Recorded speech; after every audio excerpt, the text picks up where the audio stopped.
اس حدیث کو لے کر بہت سارے لوگ جو ہے یہ عقیدہ رکھتے ہیں کہ درخت کی ہری شاخ اگر قبر پر لگا دی جائے تو اس سے مردے کے عذاب میں تخفیف ہو جاتی ہے۔ میں نے بیان تو نہیں کیا تھا، لیکن حدیث میں ہے، اسی حدیث میں جس میں کہ مرہ رسول اللہ صلی اللہ علیہ وسلم بقبرین، اسی میں کہ آپ نے ایک تازہ شاخ گاڑ دی تھی۔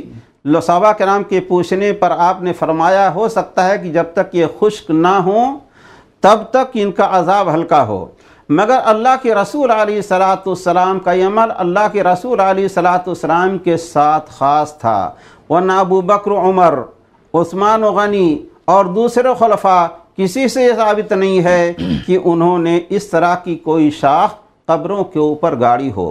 دوسری بات یہ ہے کہ رسول اللہ صلی اللہ علیہ وسلم کو بتا دیا گیا تھا کہ ان پر عذاب ہو رہا ہے، ہم ہر قبر کے اوپر ایسی شاخ گاڑتے جائیں تو اس کے معنی یہ ہے کہ ہم ہر قبر کے بارے میں، صاحب قبر کے بارے میں ہمارا تصور یہ ہے کہ اس کے اوپر عذاب ہو رہا ہے۔